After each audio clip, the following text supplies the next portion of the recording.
Then he asked me other questions. Then he started asking me about voices, and he said, do you hear voices? So I said, yes. And it wasn't just do you hear, it was, do you hear voices that other people can't hear? That was what he actually asked. And I said, yep. And then he asked me other questions about them, like, do you hear them inside your head or outside your head? And I said, yep.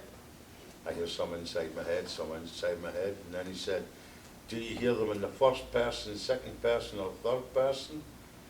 I didn't have a clue what he was talking about. Maths I am brilliant at. English grammar, no way. So he explained it to me, so I said yes. I do. I hear them in the first, second, third person. Different voices speak to you in different ways at different times. There is not always this linear thing with voices. And he asked me a lot of other questions. And the worst question he asked me, because I guess it's a question we're always asked, and I've discovered the answer to the question is no. And that is the question when he says, do the voices tell you to do things? You should always say no to that question, because if you say yes, you immediately trigger a risk assessment, because what you're saying is, I have command hallucinations. I never saw it as command hallucinations. I saw it as a voice telling me to do things. So I said yes, and at the end of the interview, and he asked me a lot more, but at the end he said, well, Mr. Coleman, and that's someone else I've discovered. When somebody calls me Mr. Coleman, I'm in trouble. Okay? Ron is what I prefer, but when I'm called Mr. Coleman, I know something's gone wrong. And he says, well, Mr. Coleman, I think you may be suffering from a serious mental illness and you should come into hospital for treatment. So I very impolitely told him where to go and stormed out the room and went off on my merry way. 3 days later, I was taken back to hospital by the police and interviewed by a different psychiatrist who asked me exactly the same questions, and stupidly I gave him exactly the same answers, and at the end he says, well, Mr. Coleman, I think you may be suffering from a serious mental illness and you're in hospital, so we should start treatment immediately. And then he said the words that made me agree to treatment. And in 10 days' time, you will start to feel better. That's what they tell you. 10 days, the therapeutic window. You will start to feel better. So I thought, okay, I'm here, I can't get out anyway.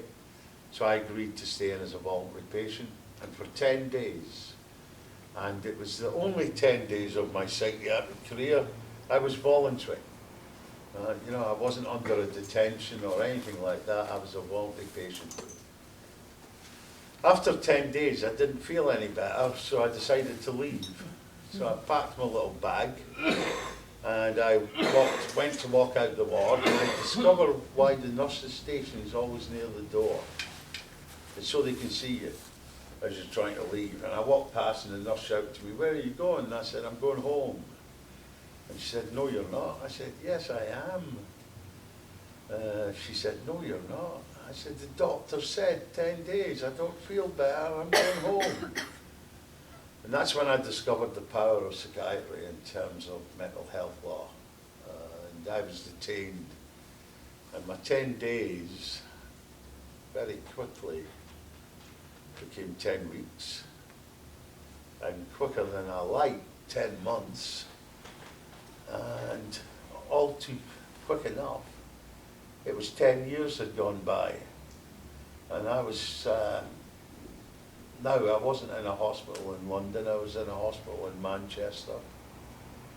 I spent 6.5 years out of the last 10 as an inpatient. All of it apart from 10 days as a detained patient under a rat, which meant I spent most of it in locked wards and things like that. I had 40 ECTs over the period of my life. The last in Manchester, you were around in my last ones.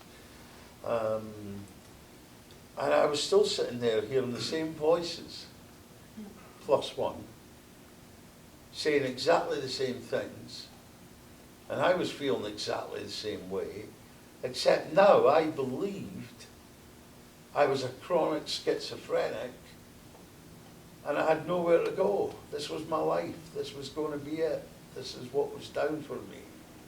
There was no future. I was told there was no future. I was told I had this chronic illness that would remain with me for the rest of my life, and the best I could hope for was brief periods where things would seem a lot better.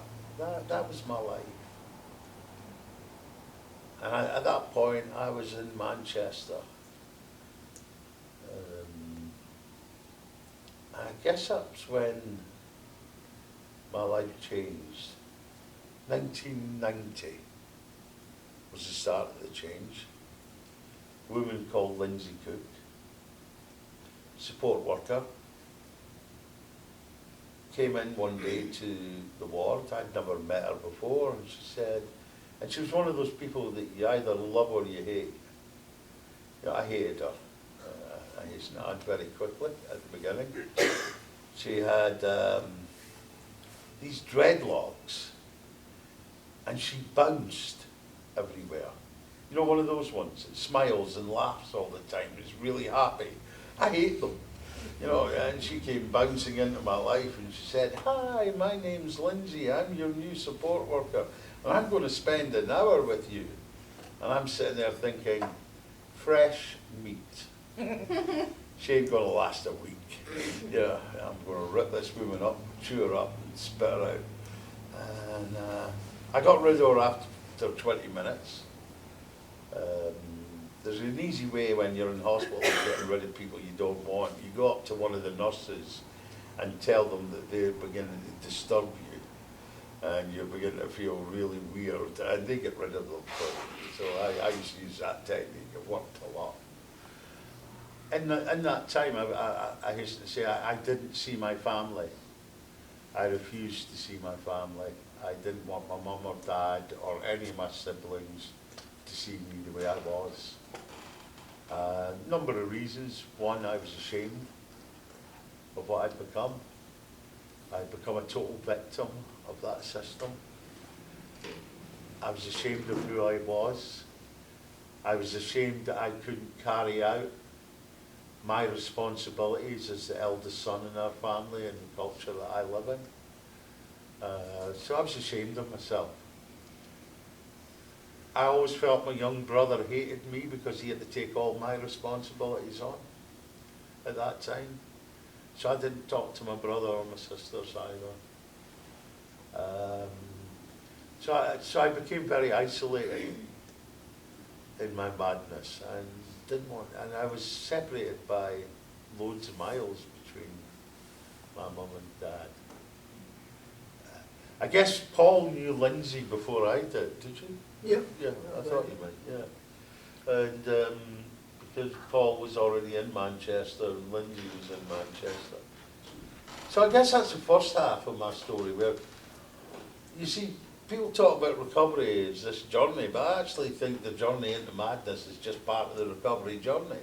It's just the same journey. It's combined. You can't separate it.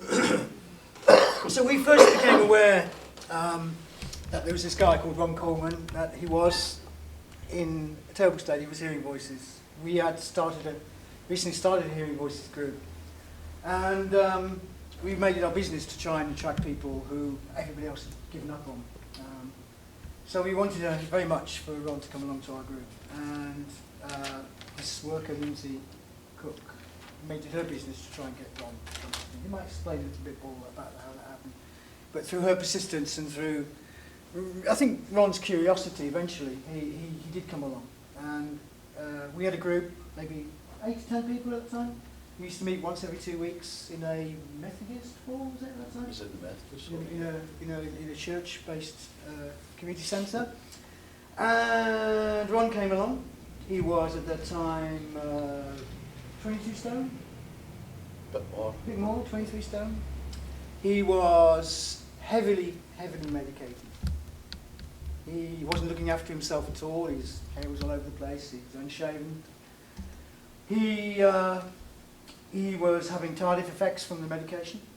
It was like this. He had burns from cigarettes all the way down his arms. Terribly distressed guy. We knew nothing about this guy's history, his past, nothing at all. But our group was meant to be a place of welcome, a place where people who had this experience of hearing voices could begin to share what this experience was about. We didn't make any judgments about where people came from or who they were. We were just interested in doing something which maybe hadn't happened before in Ron's life, and that was to give a message of hope. That actually things could be different. That actually, by sharing your experience with other people who had this experience, maybe things could change. Not that they would, but maybe that they could. So, from my point of view, I've been recently introduced to this work. I mean, I'd been to Italy recently, not long before this meeting took place, with somebody who heard voices, a young woman, and we'd met up with this professor of social psychiatry from Maastricht, who'd begun a few years earlier to start working on this issue of people who heard voices. And the reason he started doing this is because a woman who heard voices, a woman called Patsy, challenged him one day and said, "Why is it? Tell me this, Marius." Oh, probably doctor. "Tell me, doctor, why is it that, psychiatry can accept that it's sane to say you believe in God when you can't touch this God, you can't see this God, normally speaking, you can't hear this God." Well, most people can't anyway. But that's saying, but you don't accept the reality of my own voice experience, which is real to me, and meaningful to me. What's the difference? And he was struck by that. He's quite an open-minded guy, and he was really struck by that statement. And he tried to make it his business to understand a little bit more about what voice hearing meant. So he brought together people in his hospital who heard voices. And he found out that the people who heard voices could have discussions about the voices that he had no idea what they were talking about. He began to realise that these people were the experts of their experience. He might be expert by profession, by academic training, and by his clinical knowledge, etc. But he was outside of this experience.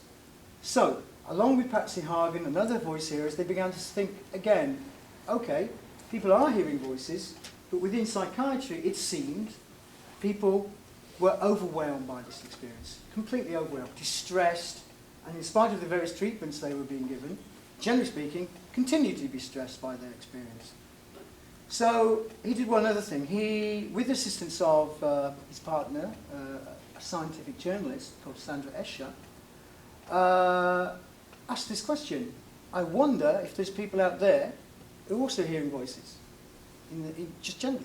So they went on a kind of Dutch TV equivalent of Oprah Winfrey, and they basically asked people to contact them if they heard voices and weren't in contact with psychiatry. And they were overwhelmed by the response. They got hundreds of people contacting them saying, "Yeah, I hear voices." Asked them to fill in the questionnaire to try and understand the difference between people who heard voices and lived in the community, didn't have contact with psychiatry, and those people who were in psychiatry and were seemingly overwhelmed by the voices. And what they found out surprised them, okay, because it wasn't the characteristics of the voices that was the difference. The people who heard voices and were coping with their experience in the community, and those people in psychiatry had the same kind of voices. Bad voices, negative voices, angry voices, pleasurable voices, and positive voices. You could have a mix. The difference was people's relationship with their voice. Who felt stronger? The people outside psychiatry experienced themselves as being stronger than their voices, in control of their voice experience. The people in psychiatry felt the voices were in control of them. They weren't living their own lives, the voices were living their lives.